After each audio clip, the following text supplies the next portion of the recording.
The biggest thing that bothers me about my side of the industry is that they've been doing it for 40 or 50 years, but they can't understand a hydraulic circuit at sometimes.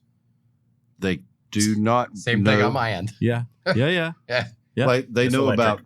about repair kits and certain things to look for, bulletins, things that ATRA puts out, stuff that's in the ATSG manual, updated handbooks, information that is there. But it's the simplest questions that I see that get posted. And I'm like, did you go to the manual first? Did you look through? Do you have access to all data? Do you have access to any type of service information to try to get there before? Because if we try to talk about this over the phone, it's going to get really hard. Like even in a comment section, going back and forth. And I did it with another major supplier that was a part of the helpline and the physical shop, 2 units back to back, both acting the same way. But hey, we're sitting here looking at the one in the truck. I'm like, I don't think it has anything to do with the transmission. Under wide open throttle, it'll stay stuck in first gear and bounce off the rev limiter. But I'm sitting here looking at the data, and I made a video on it.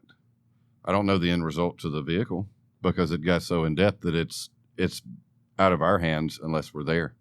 We only give as much as information as we can, but what we require is that you have gone through the full diagnostic process before you ask a question.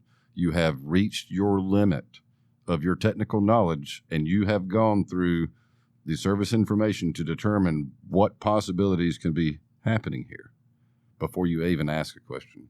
That's what I feel. So that's where I came from all these years ago in the groups that were started up with a lot of DIYers, was that there was no effort made from a diagnostic standpoint. And that's what it goes back to for me, is it's like, if you come to me, at the end of the day, I say DIYer, but if you're a really sharp DIYer and if you've tried some things and done some tests, I'm going to help you, man. It isn't at the end of the day, well, you're not in the boys club, so piss on you. That's not what it's about. It's about the fact that I want to see some effort. Because then if I want to see some effort, you probably will respect what I have had to do because you've done it as well. You know?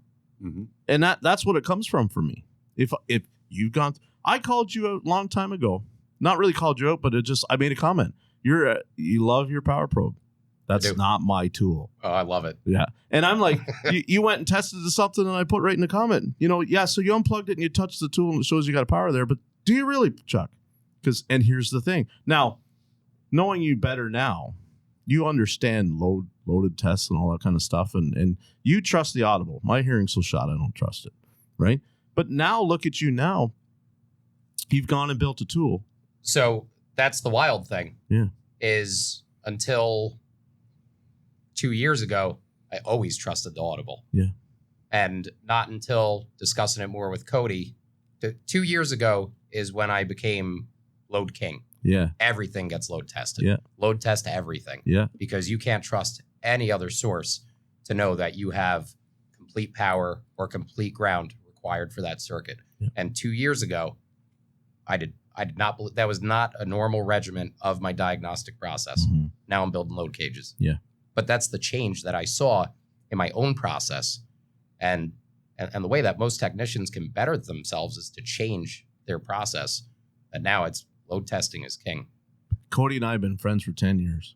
Cody's the one that put me onto that. Yeah, he is. And again, because it's like at one point I was just a dumb person in there that had made a lot of mistakes, but I was always trying to learn better. We all were. Yeah. And so for him to be able to guide you, I feel like in a roundabout way down the family tree kind of thing, I've helped what I have shared with Cody or Cody shared with me get to you. And I think that's pretty awesome. It is awesome. That's the power of this platform. Yeah. Yeah. We're not out here to somebody that's on the platform that maybe we don't completely align with. We're not out here. This is not like a group that we're out here trying to change everything and attack the people that are not in this room right now. That's what I've come to find with TikTok. And I've come to find with back to her video, Vermilion. It was never about trying to attack her, right? It was just a situation of I got triggered by a word, but if all of us in the platform could like dial that back just a little bit to where it's like we don't immediately jump down Robert's throat. The punching bag. Right? I used to have more patience.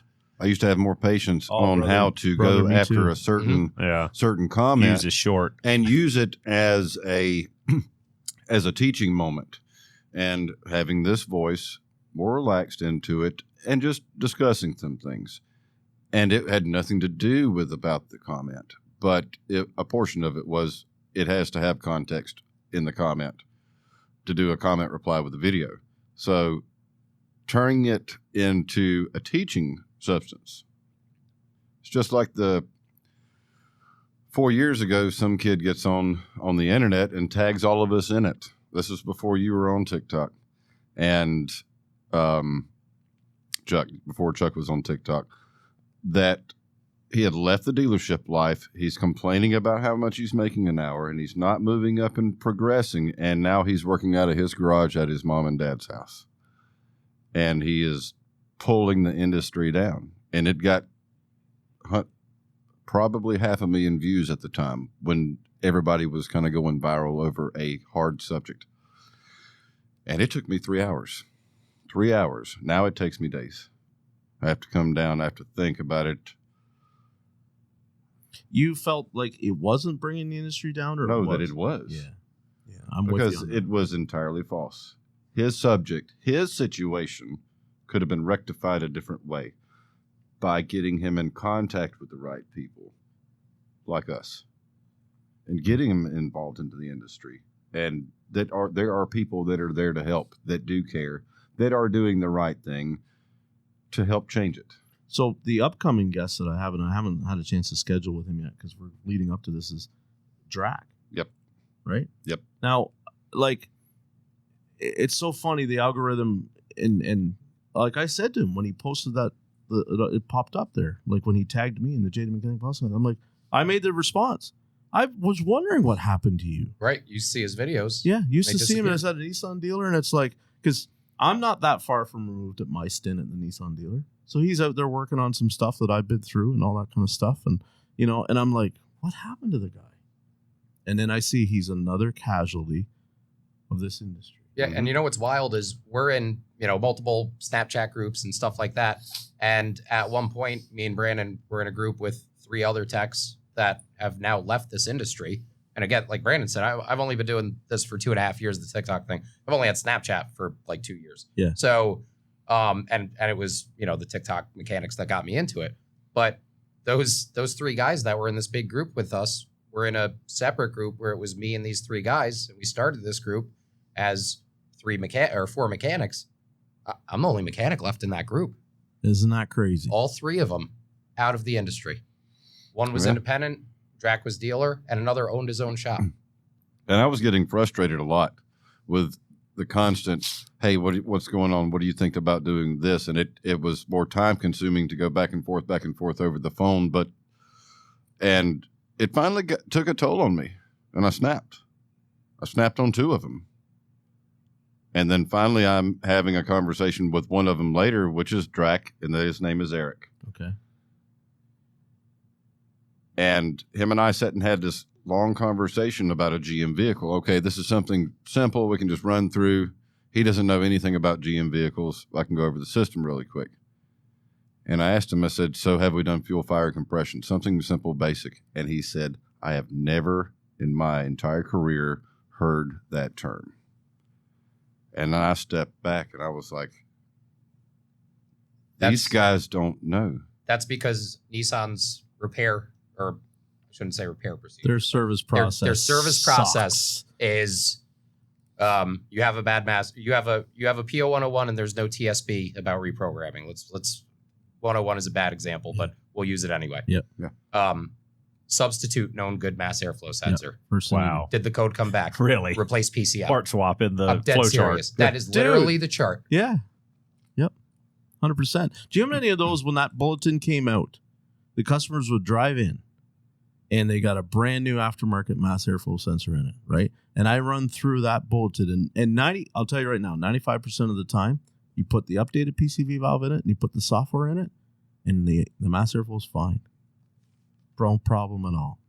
What happens is, the first thing is some dick, DIYer, with a code reader goes out and he says, you got a mass airflow code. And they go down to the AutoZone, or where I come from, they go to Canadian Tire, Right. and they go buy a standard Echelon mass airflow sensor for $80, and they put it in the car, and then they go over to the dealer, and they send them over to the dealer and go, my sister's car's coming into the dealer because it needs a PCM because it's got a new mass airflow and it's still coding for 101. I don't want to pay more than a half an hour diag. And I walk over to the bulletin, pull it up, go out and say, we're going to change because it's got a orange PCV in it. It should have a black one.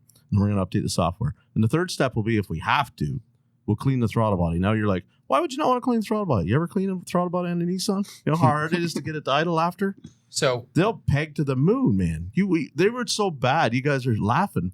We in the dealership would see it happen. And this is a dealership, OE Tools. You used to sit there and rev at 3,000 RPM and idle, and you'd have to start unplugging coils to bring the thing down so it would relearn the idle speed. that's wild. Isn't it? You're thinking They're of such a well-engineered car. It's incredible. You're thinking of another TSB, which it goes to show how well engineered they are. So I didn't even know about the PCV one. I'm talking about the Mass Air one. There's a updated Mass Air that gets replaced for the PO101, and a new ECU part number, which is the software number for it.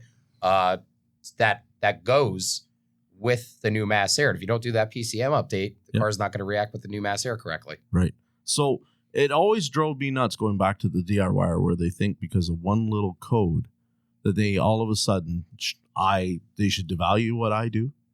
They should be like, get a free pass to pay for a diagnostic process because some $50 code reader told them something. They think they're an expert. They think they're me. You're not me. I'm understanding where you're coming from more now. I understand you as at the dealer, the DIY coming in trying to diagnose. I deal with a different kind of DIYer in my Sure, because of the car brand, right? It's a little more of an enthusiast. I don't know if it's the brand. I think it's how the audience comes to me versus how they come to you. They come to me seeking information, help, a lot of times in desperation. For you, they came thinking they already figured it out, and you're the guy that's going to try to bone them. Yeah. So I think it's a different perspective how they look at you versus me in those scenarios, and the attitude they approach you with is different, and then how you react to that attitude they come with is different, because most of them are coming to me asking for help, not expecting anything from me. When they come to you, it was, I need help, and this guy's out to get me. Y'all want to know what the customer was that changed my path? In probably 2006, a guy pulls up to the service bay of the Chrysler dealer I'm working at in the 99 Cherokee 4-liter. He's got oxygen sensor codes. Then my advisor pages me up front. He says, can you scan this real quick? Why would he have an oxygen sensor code? He doesn't understand why he's got an oxygen sensor code. And the guy's standing there. So it's a Cherokee. It's got every light bar on it. No lift, but every doodad that you could screw in there with a sheet metal screw is all over this car. And I start to talk to him about it. I said, where did you get your oxygen sensors from? I went down to the parts store. Like, that's how he immediately starts to talk to me with the attitude. Now, I'm not getting paid to look at this car. I'm helping out this advisor. And he says, I went down to the parts store and I said, what brand did you buy? Oh, I don't fucking remember what brand I bought. What does it matter? An oxygen sensor is an oxygen sensor. And I said, well, if you bought a Bosch, he says, listen, anybody can unscrew a friggin' oxygen sensor and screw another one in. If you can't tell me what's wrong with my Jeep, I'll be gone. And I unplugged the thing and I said, sir, you know more than I do. Have a nice day. And from then on, that person with that kind of attitude, like hell, I'm ever going to see you get something from me. And you know what it is? You can say, well, that one person poisoned you for everyone else. Nah, man, that's the majority right there of the attitude that they have. That's the typical DIYer, as will throw $1,000 worth of parts at a car because the wire is broken. You think I feel sympathy for them? How much must they hate me that they'll spend $1,000 in parts that won't fix a car before they'll come and pay me $200 or you to find the broken wire. How much must they hate us? Now, did we as an industry earn that distrust? You're fucking right we did. Yep. But you know what? I don't care. That was somebody else. Right. And you can say, well, that was somebody else that's now in your comment section asking you a question. They're not me. They're not us. They don't do what we do. They haven't had to go through. That person that is so hateful of a professional technician, they maybe got that technician on the worst day and they made a mistake, misdiagnosed. Who here is going to put your hand up and say you never misdiagnosed a car? No hands going up. I do it. Yeah. All of us have. Yep. If you haven't, recently did a video on one. If you haven't done much. So when they come at us with that hate and that vile, ignorant attitude, you're not me. And I'm not going to help you think in your little box that you're as good as me, because you're not. I'm the one that has the scars from what this industry has done to me. I'm not talking physical. I'm talking mental. I'm all of that. Mm-hmm. You don't have those. Now, it doesn't mean that you can't unscrew a wrench, like unscrew a bolt with a wrench. I'm not saying you can. But that's not what I do. It's not what you do. It's not what you do. It's not what you do. You're not us.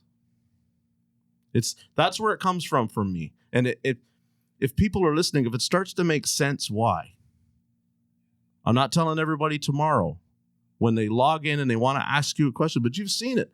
Some guy posted one of yours the other day, and I mentioned this to you. They said, they're asking you, do you work on transmissions, Brandon? And I'm sitting here, my head's exploding going, how much do they know about you as a follower if they even have to ask that question? How vested in you as a person? I know the comment you're talking about, because I lost my mind. In that video, he is the top commenter when I was at Troy's. Okay. And it was a Kia owner, has a Kia Forte, just asked if I worked on, I think it was front wheel drive units, because most of the content that I have is not on front wheel drive units. Right. But yes, we do. A car is a car. A transmission is a transmission. Yeah. You know, and my take. And in context, I can see maybe what he was trying to say, because he left context out. Yeah. You work at on the this same time, particular it's like, one. He's not. We're not even talking about a Kia in that particular video. It's the same as you. I say these guys just blurt out whenever they want. You're talking about something important going on in your life, and like, hey, Chuck, my truck's doing this. Could you tell me? And I'm like, on live stream, yeah. I'm like, motherfucker, read the can room. you stay in your lane? Read the room. In the comments too, Jeff has literally commented on people's comments on my post and saying, thank you for detracting from the entire point he's trying to make in this video right now. Yeah. Exactly. Right, but here's my take on that too, though, is that, well, I know That's you how see I show love. I know you see the DIY guys that way and stuff like that, but a lot of average consumers have become on the brink of DIY because of all the platforms that are out there.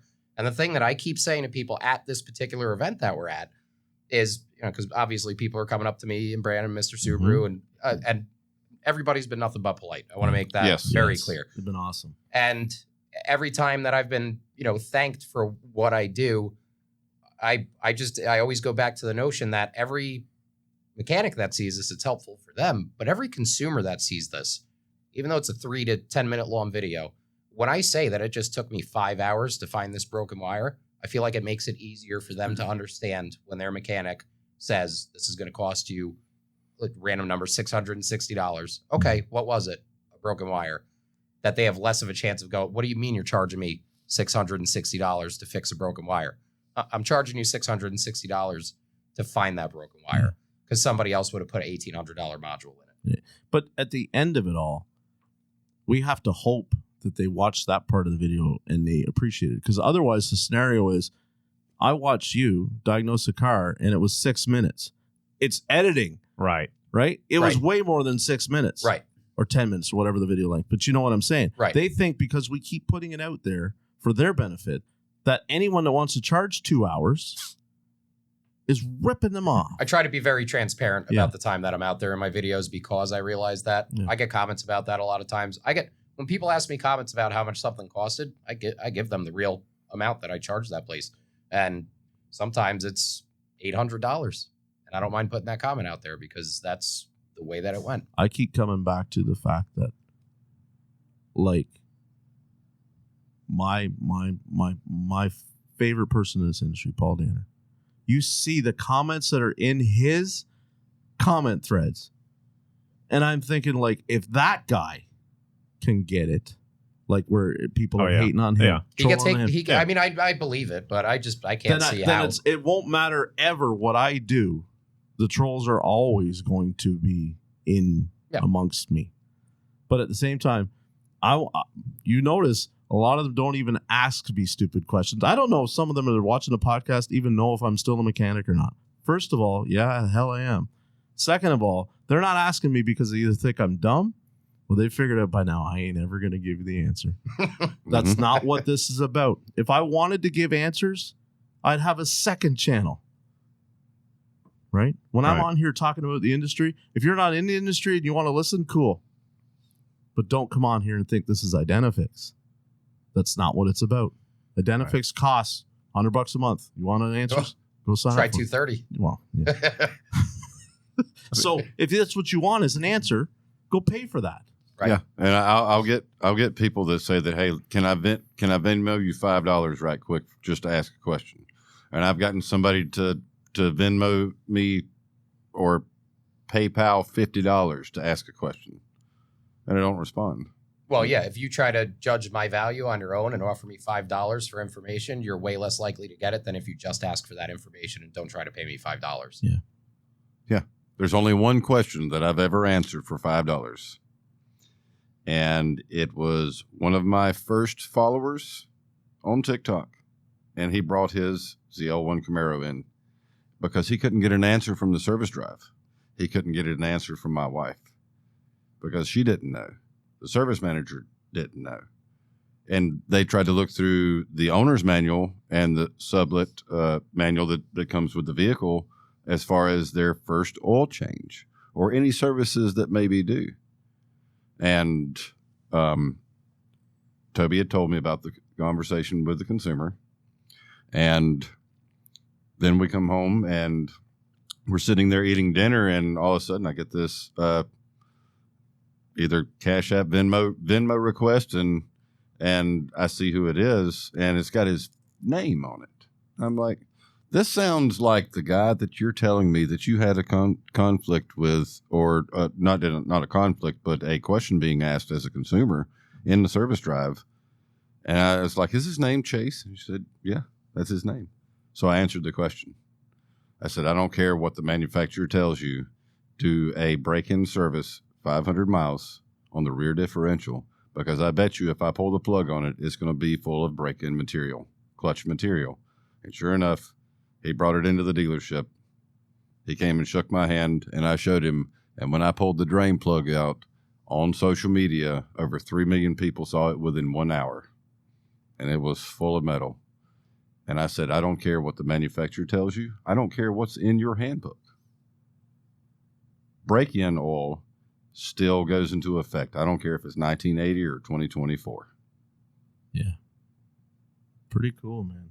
Yeah. Honestly. And now he's friends.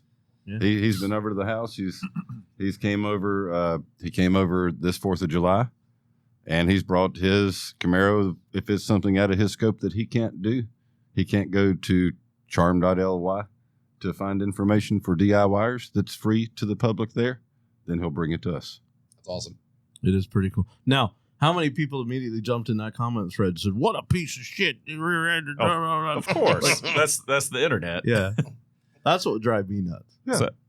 So back to what Chuck was saying earlier about people appreciating what he does through what he's showing them. I've found that out, that there's a lot of nuts and bolts videos I do, like, all right, we're going to change the valve body in a TR580 CVT. We're going to take the top off, and it's this many 10 millimeter headed bolts, and we're going to unplug this wiring harness, and we're going to do this, and then we're going to torque these in this pattern to this. There's a lot of those step by step, basically visual shop manuals. But then I've already started doing this series, like a video I just did Sunday, the CVT and the common failure points, why they fail, how they fail, and what it means for you. And a lot of people have come on and said, well, I appreciate now why they charge what they do, or I understand what this failure is now. I understand why they're charging me this, or what they go through at the dealership, so they can appreciate. A lot of people have commented specifically that I don't work on cars. I never planned to, but I watched the whole video, and I appreciate now knowing when I go to the dealership that this is what they do, because a lot of times there's not a lot of communication between another issue between the customer, educating the customer, and between the tech and the customer. And education, knowledge is power, no matter where you're at, whether you're in the industry fixing them or you're the consumer. A smart, empowered, knowledgeable consumer is better than one that is kept in the dark. So when they can know what you're doing or why you're doing it, it helps both parties. Yeah. They have an understanding of what their money and their time is being used for, and they can appreciate more, less I'm getting jerked around for blank amount of dollars for this. What is this? Is it something they're taking in the back and not doing? Is it some kind of fluid? Are they actually testing something? What is this diag fee? When you actually show them line diagrams, and there's a certain level where people click off because it's above what they understand. But if you can show them the full spectrum, they can appreciate to the point where they can't comprehend, and then past their comprehension, then they understand, wow, okay, there is something to this more than I can even understand. So I can grasp why I'm paying this or taking this to this person. It's not just some easy fix. Yeah. Or I go into like a knock sensor code or a specific mass air sensor code, and I bring out an oscilloscope and show the pattern, or show all these things where they're like, oh, so you don't just pull a code and the computer doesn't tell you how to fix it. It's that knowledge that they need to be given, because so much has been mystified, I guess, that you plug your computer in and it spits out the answer. And at least in my comments on my videos, long format, they're understanding that that's not how that works, that is a stepping stone to get to the answer. That trying to change, like I said the other day, getting in these, people add me to these Facebook groups, so like Outback owners and this and that. And there's always that guy that takes a picture of their dashboard lit up like a Christmas tree with all the lights on. What's wrong with my car? Yep. And it's now I'm seeing finally the top comments are pull the codes, scan it first. No one can tell you anything based on this, but there's always still the guy that, oh, my gas cap was loose, or oh, it's probably an alternator. They're just throwing shots in the dark at these people. Yeah. And then the DIY, I understand it becomes a vicious cycle too, where their knowledge level is at such a cap that none of them know to check each other, and bad information just builds and builds, and they go in circles. And then also when you come in from a professional standpoint or a more knowledgeable standpoint and you say, hey, scan the codes, and if you're not going to help, just go off. Like you're being a jackass. Like, but their answer when you say scan the codes is, I'm not going to go down and pay them $80 to plug a machine in. Right. Just go to AutoZone. They'll tell you what it is. When you show them that, hey, this scan tool costs $8,000 and this oscilloscope costs $3,000, and they work in conjunction a lot of times for diagnosing this, and the wiring diagrams and the software we need and what we have to pay to get the information to even get into this stuff to start that. Hours of training that it took to even understand what you're interpreting. So I look at it this way. There's good people and bad people in all facets of life, whether you want to divide it black and white or not. So just because you have bad experience with DIYers doesn't mean there's not a ton of gracious, thankful ones there. There's levels in everything. Sure. There's bad people in our own industry that we need to call out and hold accountable. There's great people in our industry we need to rise up and learn from. My point is, I guess with the DIYers, what it's always been to me is a distraction from what I'm actually been trying to do. Right. Which I understand. Like, I get the emails all the time, and there's some that I read and I don't respond to, not out of hatred or malice. It's just because your understanding of the issue is so low that I can't really help you, and I don't have the time to teach you to get you to the point to get to the answer. Mm-hmm. There's also times where they try to send me a video of a car making a noise. I'm like, I can't diagnose a sound through a video, through a cell phone, through an email, and I have to explain this to them. And a lot of people are fine with, they understand, but some people do get well, whatever, you're just too big to help me or whatever. And it's like, there's only so many hours in the day, and there's only so much goodwill I can give out for free. So the great go-to answer is just go to a shop. Right. Oh, I refer them to other friends' shops, or if I can't take on the work at that point or whatever, I'll refer them to someone else or somewhere else. What's funny though is that would never be my answer. Just me being me. I'm not saying that shouldn't be your answer. I can tell. But my answer is, you're going to need a fully capable bidirectional scan tool, and then maybe I can help you. Yeah. Right. So like I don't have a problem. I don't know. I don't have a problem empowering them if they're going Right. to learn to do it right. Who knows if all of a sudden they decide that they want to make a career change, become an See- actual mechanic. That's yes. the other Correct. thing Right. I haven't paid enough emphasis on. That you're exactly right. On Right. that, right. I could be discouraging somebody who could be the next Chuck. Right. or You the don't next see- Robert, or you the don't- next Yeah, Brendan. 'cause See, you don't know if user The- the- 237489 is an 18-year-old kid or a 49-year-old man. Yeah. right. Is it some Excellent. kid that's looking that maybe I should get into the trades? I've always liked cars. Is if they get that bad experience asking for help, then it's like it solidifies in their mind that all right, the industry is full of a bunch of jagoffs that are out for themselves and nobody else. That there's a lot of that out there, but we already know the industry's already in trouble. We're bleeding technicians out. The new kids aren't coming in. They've seen the issues with the industry, which the industry's biggest issue is the industry. And we all know the issues, and we can list them all out and talk about them forever, but the solving of the issues are too complex to really work out a plan to an attack plan or how we could even implement it if it's even, there's even an ability to implement this stuff and create the changes that need to happen to get us to where we are with like other trades like welders or carpenters or plumbers or electricians. The auto repair it's always been levels between the trades. And that goes back to our subject you and I talked about. And you tagged me in a couple months ago, that mentorship thing. Mm-hmm. That's huge, eh? Like you mentioned your apprentices that you've had. Yeah. And then you kind of touched on, Brendan, how many of them are still doing this now? So one of them, which was my first one, the biggest problem and the reason why he left, great tech and could excelled and been my right-hand man to let go. And he could take half of the workload and I can take the other half of the workload and generate more workflow through the shop and keep up with the demand. And it was over money. And Yeah. what I'm going to tell you is going to make you sick to your stomach.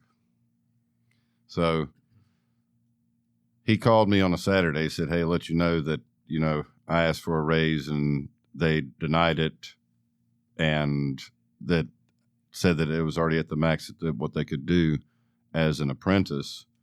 And he said, I'm gonna go down to Volkswagen. He said, "I love Volkswagen cars." I'm like, "Hey, if that's your passion and you can make more money flat rate, going full flat rate and doing that stuff, I'm all with it." He said, "Just don't tell the service manager because he knows how word can get around. If somebody's putting their 2 weeks notice in, Yeah. then the owner will immediately, Starve you out. Can you? the Yep. owner, I've been there. not the service manager, but the owner." Yep. So I did go let the service manager know. And I'm like, "Look, this is between you and I. We need to start finding somebody else." So he put in his 2 weeks notice, worked his 2 weeks notice, went on to Volkswagen. So then I started interviewing half of the people coming in. Is he still in the industry? He was with Volkswagen for a period of time. And then when COVID happened, it started dwindling down. And he just went off to do something else. A lot of people did. And from what I hear, he's back in. I don't know where at now. But I do keep up with him. But the thing is, the second person or the next person that came in came from a physical transmission shop, said he had all of this knowledge. And this is a big thing that I know that you guys have talked about in with the Automotive guys, about the guys that are applying for the job saying that they're an A-Tech, but when they get into the shop, they can't handle it. They don't know. They don't understand at the level of an A-Tech. Mm-hmm. So when he comes in, he's an entirely different person than what he perceived himself Sure. as. And it took a couple of months to try to get a rhythm with him. He's quick and fast at doing R&R and doing this, that, and the other, but some things personally started coming up. He's like, "Oh, I got to leave. I got to go help my dad, or I got to go help this family member or this family member." And come to find out, he was never clocking in, and would just at the end of the pay period say that he was here all 40 hours of the week, but he physically wasn't. And when I found out, and that was getting really frustrating, and I brought it up to the service manager, "Hey, we need to take a look at this. This needs to be addressed." And I've already said something to him. And then when I finally was handed his paycheck, and I've never done this, and saw what his hours were, what he was getting paid as an hourly, employee was twice, Chuck, twice of my apprentice that was told, no, you can't get a raise. I immediately went to the owner's son and told him about it. I said, look back at the track logs of how many times we've had to fix his time punch in and how much he's actually not here. He's stealing. Right. And I let him go. So then we brought in the next one, but I did let the first apprentice know kind of what had all transpired. And him going on to Volkswagen, I was going to stop that. It was just an eye-opener for him to go do what he loves with the brand that he loves. But if it was something else, I kind of would have went more to bat to say, hey, let's get him some more money. Right. Yeah. And yeah, most of them are still in the industry. All of them are still in the industry. Did I have my apprentice when we had our podcast or no? I had already shut down the shop, right? Yeah, you'd already shut down the shop. Okay, so I did not have the apprentice. No, you were talking about, because I asked you your friend that you used to work with. That now, what does he do now? He works for the city, I want to say. Or something. He works for Westchester County. Yeah. He hangs out with me on the weekends. But that's not your apprentice. No, my apprentice was Ethan. I'll say his name. Sorry, Ethan. I'm just very excited to say that he's still in the industry. He's the used car guy at a big dealership by us. Yeah. And they limit what he's able to do. He's not allowed to have an aftermarket scanner, which is crazy for a used car guy. The dealership is messed up, not him. But still, he's in the industry. He's excelling. He's thinking about maybe going heavy duty. He's not sure, but he's stuck with it. I'm proud of him. I can honestly say that a lot of my apprentices are still in. You know, some of the thing is they become phenomenal techs too. Your apprentice program is you have we don't have a program. Yeah. Canada's, if there's one thing that the American side of this industry needs to adopt, it's state laws alike or akin to Canada's apprenticeship programs. And I'll tell you why, because it becomes so invested in yourself by the time you spend that much time that the fallout is less. Now I'll show you countless technicians that made it through the apprenticeship program, amassed their hours, took their thing, wrote their what we call Red Seal certification, passed the exam, and they did the trade for 3 years, 5 years, and they're like, F this, man. Right. You know, my good friend that has been in podcast, Dan Litcherson, he had 20 years in, and finally he said, he'd been shop foreman at a Toyota dealer, 2 different Toyota dealers, and he's like, no, I'm done. He goes and becomes an industrial mechanic at the Goodyear plant. Right. He'd had enough. Yep. He'd had enough. And this is the thing. So this is why changing the industry is so important to me. Because we suck at being able to bring up that next generation as an industry. We're terrible at it. We haze them. We eat our own, whatever analogy you want to use. We're terrible at that. And then the reality is a lot of them aren't even picking it, the young people. So then the ones that we do, we haze them out. And then some of them that are just at that peak point in their career, age-wise and everything else, their brains are sharp, their bodies are, we've driven them out. So like, I don't want to do this anymore. I'm tired of having to be judged on my production. I'm tired of it's always been my fault of Mrs. Smith. I fixed the car that nobody else, there's a greasy fingerprint and you want to write me up for that? Right. Get fucked. One thing I'm sick and tired of in my comment section a lot of is talking about PPE in the industry, nitro gloves, safety glasses, all that stuff. Don't be a pansy, be a real man, all that BS. I'm sick and tired of that mentality in this industry. Everyone has the tough guy when they come in their teens and 20s. And then when you're pushing 40 like I am, your back's broken, your knees are shot, you hurt all the time. There's all the health issues that come up later in life. Like my personal professor at tech school actually was a coworker with my father.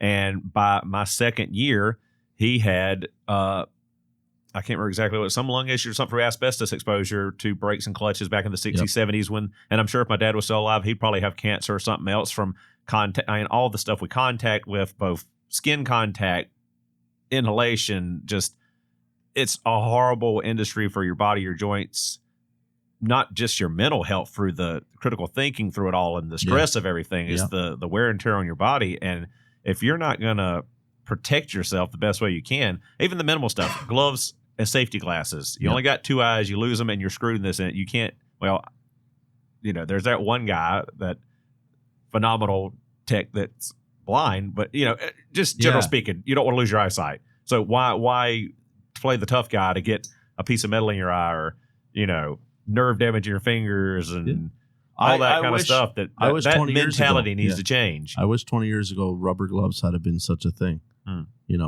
I'll be 49 in November. 49, damn near 50. Like, how many mechanics do you know that are 50 still? You got into this at becoming of adult age? 20. The first shop I walked into and started working in, I was 21 years old. 21, 22. Yeah. And that was a heavy truck stop. That was my background, as I started at heavy trucks first, because I had friends. So it's actually my brother-in-law that had become a mechanic. And like, my own father was a collision guy, auto body guy. And he's like, you're not going to become a mechanic. You're freaking stupid. I say the same thing about myself. And it's like, no, what are you, nuts? So then I'm like, okay, I'll go and do heavy equipment, tractor trailer, because there's no flat rate.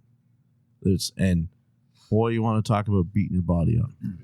Those guys are, and like, I was a machine in terms of, like, I was young, I didn't hurt, was fit, and you're hurt now. Yeah. A minute ago I said about if my dad was still around, he'd probably have cancer or something from the industry. But the industry actually did kill my father. Yeah. He died when he was 58 years old. Yesterday was actually 20 years to the date. And he died from complications from umbilical hernia that he pulled from being the tough guy and pulling 9-inch 4-door ends on his shoulders, on his back, and picking up transmission cases and being the big badass in the shop. He pulled that hernia loose and worked with it for years, had it repaired, tore it loose again. And after he was retired out of the industry it was 2 or 3 months, out on the tractor on the farm one day, came in from baling hay, felt sick, and it ended up, the hernia twisted, cut off blood supply, went septic. There was nothing they could do by the time they found it out, doped him up on morphine and let him go. So the industry more or less did take him, between the fact that his knees were shot and he hurt every day and all that, it's that mentality that I'm the macho man, tough guy. I don't need help. I don't need a lift. I can pick up this transmission by myself, and it did him in. You want to know what's scary? I got a hernia right now that I haven't had operated on. Don't wait. Do not wait. Yeah. Everybody of mine that has come up to me recently and said anything about a hernia, I tell them that story about my dad, not to scare him, but that it's a possibility. It can happen, and you don't even realize it's happened. They had no clue. They thought he was having a heart attack because he was overweight. All these things. And then my mother, of all people, said, well, what about his hernia? And by the time they caught it was 2 days later. He was already septic and there was nothing they could do. So don't wait. Yeah. It can be a serious thing, something that, guys walk around for years with a hernia. Or it has another common issue or common injury in this industry, again, from picking up stuff that's too heavy or not asking for help. It's that mentality of that is the same mentality that's picking on the new kids and the young kids. And why are you wearing gloves? Are you miserable in your own choices that you've gotten to this point that you don't want to see the new kids protect themselves? You want them as broken and miserable as you are? Then that's the whole thing, that people see this on the outside and don't want to come to the industry. So in closing up, how do we fix that? I'll let you start. Fix it from what they see and what they think from others that are coming into the industry. How do we make it so that, like, it's not cool anymore to have that make it line cool of thinking, so that they can start to come in, other than what you're already doing or what we're already doing, which is putting ourselves out there and talking about it. But what do the people in the shops that are listening to this, what do we do to make the young people want to come in and do this again?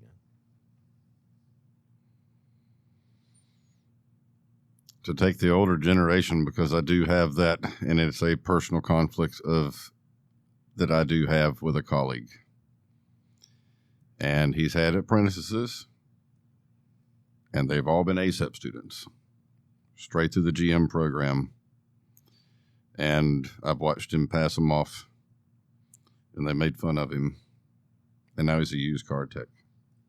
He's already graduated college, and he's got his degree. And the only thing that I ever heard from him was that He just did it so he could know to work on his own car. But now he's a used car tech. And the way that they treated him, and that he would come in late, and then the day that that tech had off and he chatted with me, I got a little personal with him. So I asked him about, his life. Got involved with him. Get involved with them. Because if they're not there to take your job, I do want everybody to realize that the new generation that is coming in is not there to take your job. They are our legacy to continue what we are doing. But there are ways to go into things on how we get paid, dealing with warranty, dealing with flat rate, if you've got a guarantee or not. And don't look at it as you're there to come in and just make a paycheck and go home.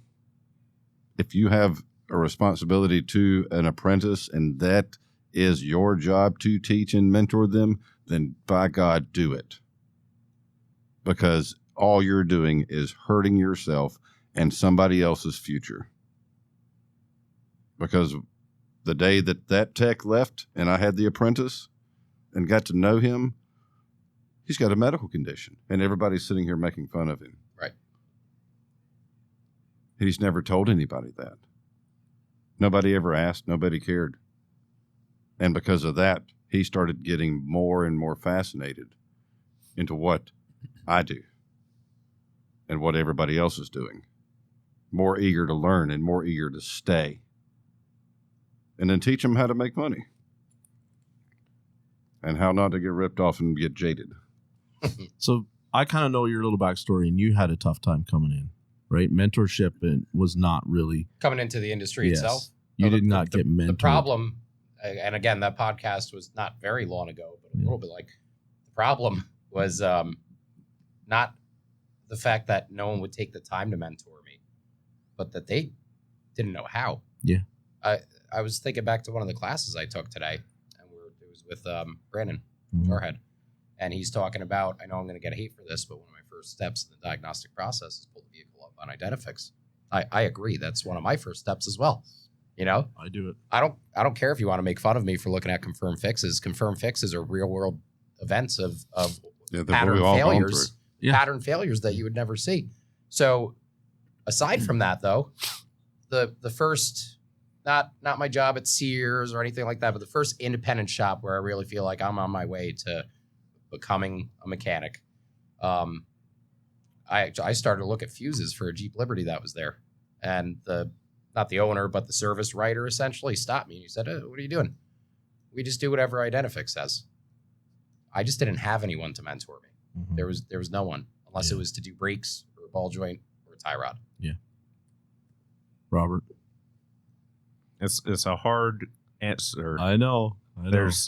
We can make the change to bring kids in, but the industry as its whole has to change to retain them, I think, is the long answer. And how to achieve that is the more difficult question, because it's from the manufacturers down. It's not just the dealerships, it's the independent shops, but they follow each other. So, getting them interested, engaged in it to bring them in, putting them under your wing, so to say, instead of harassing, belittling, the hazing, the taunting, the ribbing each other and the shop kind of stuff. To a degree, there's a time and place. I was never for it, but I'm an oddball, so whatever. I wanted to come in, do my work, be left alone, and get out. But changing that, I think, is the main thing to get people in. Once we get the people in, having them stay and get engaged with it, and finding the right people to bring in, not just that's, I think, been a lot of things that people have a understanding getting into what it is. They like working on their own vehicle as a hobby, and they say, well, I can do this for a living. They get in, it's like, well, this is not hanging out on the weekends with my buddies working on a car. This is different. You need to find that guy that's got the more mechanical, technical, has to know how something works, the ins and outs, the nuts and bolts. They have to have that drive to want to problem solve and fix. It's not so much it's a cool thing, a hobby to fix it. That's the people that come in and burn out real quick and be done. It's the other guys that maybe take longer to get pulled into it, but once they are, they're in it for life kind of deal. So it's finding the right people, it's keeping them once they're in, And it's not an easy fix. It's a long, drawn out process. It's going to take many years to shift in the right direction. Yeah. I think keeping people in is probably the easiest way that you could bring people in. Who's going to want to join an industry where they see people Bleeding out. droves? Yeah. And then I've said it before. I think we went into it on your last podcast. I think the way to do that is, unfortunately, with money, raising our labor rates, Yep. stop being the buttholes of the industry or of the trades, I should Trees. say. Yep. And then as we raise those labor rates, that money doesn't go to the shop or the shop owner. It goes to the techs that work there. Yeah. You keep them there. You keep them happy. And then their nephew, Kyle, sees their happy uncle in the industry and wants to join in. Yeah. Well, guys, this has been like an absolutely monumental night. 100%. And, you know, it started as kind of like a rib, you know, in the sense that, because we're all sitting here, and do we all really like each other, or do we all really get along or not? I like all you guys. Yeah. I can tell you right now that it's like, I wouldn't have you here, and I wouldn't have pushed so hard to have you come to this event if I didn't have something that I felt that I genuinely wanted to share with you guys about what is so special about it. And this almost 2-hour conversation has been absolutely amazing for me. And I can't thank you three for being here. I can't thank you enough. I'm over the moon excited for how this is going to be received. And you know, if we can do this more often, I think that there's no limit to what the kind of influence that we can start to have. You know, getting scheduling to line up and all that kind of stuff is going to be not easy. But I mean, like I already feel like you're a new friend to me, man. But I know you pretty good. And something about the three of us with me in this room tonight, I feel something. And I think that that's maybe just the euphoric from what this event does, but I think that we're headed in a very good direction. And so my hat's off to all three of you gentlemen. You know, you guys are great. Thank you for coming on and do this with me. It really meant a lot. Hopefully so. Thanks for having us. Thank you.